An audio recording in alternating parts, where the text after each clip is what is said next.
অপৰাধ বিনাখন তোজুনা নাৰায়ণ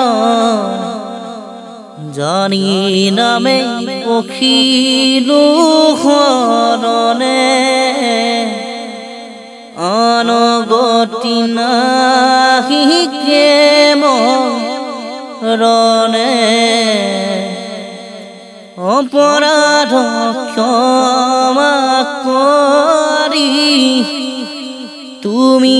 দয়াশীল হৰি মোক ৰক্ষা কৰিও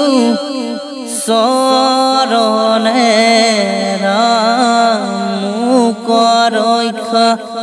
কৰিও